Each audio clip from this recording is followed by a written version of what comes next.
बिस्मिल्लाहिर्रहमानिर्रहीम। अस्सलाम वालेकुम। आज का सवाल है जी, हम तो इस इल्म के दाई हैं जिसमें कहते हैं कि ये मत देखो कि कौन कह रहा है, ये देखो कि क्या कह रहा है, हमारा अंदर जैसा मर्जी हो।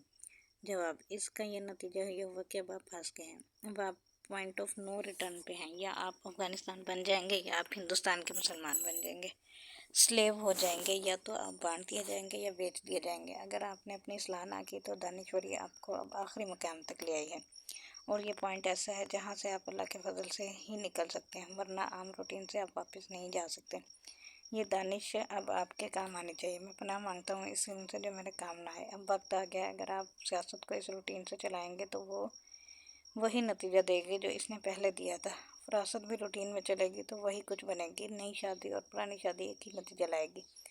आप पहले भी एक्सीडेंट करते थे और अब नई गाड़ी का भी कर दोगे। मकसद ये है कि पहले अपनी इस्लाह करो। इस हालत में तुम नया सफ़र शुरू करोगे तो फिर वही वाक़या हो जाएगा। इसलिए साहिबान अकल, आप ये समझो कि इस्लाम के साथ क्या हुआ पड़ा है। आप तारीख़ के किस मोड़ पे आ गए हैं और अब क्या होने वाला है, इसको पहचानो। वक्त ज़ाया किए बगैर अपनी इस्लाह कर लो। कहीं ऐसा ना हो कि फिर कोई ये कहे कि बताया किसी ने नहीं था।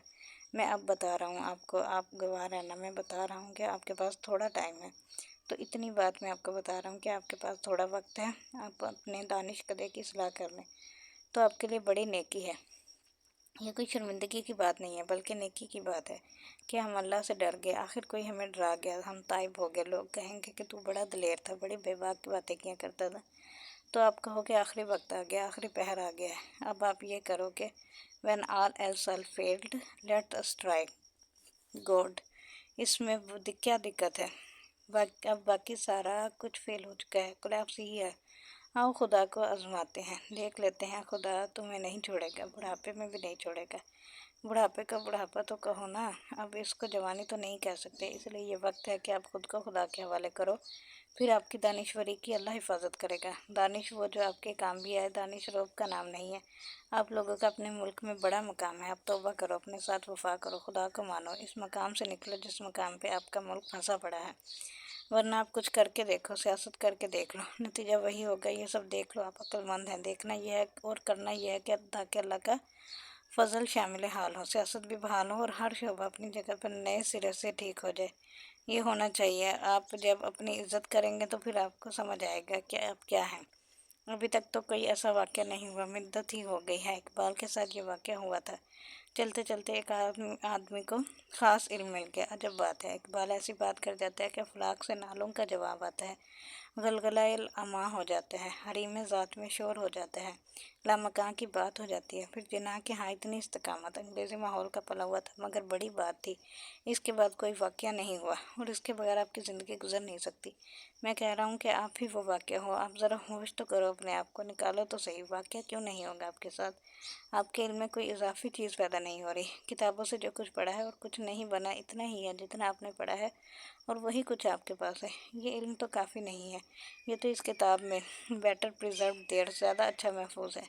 अब बात समझे, ये वो इल्म वो बिना नहीं है जो आप बनाना चाहते थे। इसका मतलब यह है कि किसी चीज़ की कमी है। कमी यह है कि मुस्तार लिया हुआ इल्म आपके काम नहीं आ रहा है। आप अमल को इख्तियार करें। अगर मुसन्निफ़ से इल्म लेना हो तो पहले मुसन्निफ़ का अमल लो। ये बात समझ आई? आप जिससे इल्म ले रहे हैं इससे अमल लें। अगर आपने कुरान का इल्म हासिल किया तो कुरान की मंशा के मुताबिक अमल हासिल करो।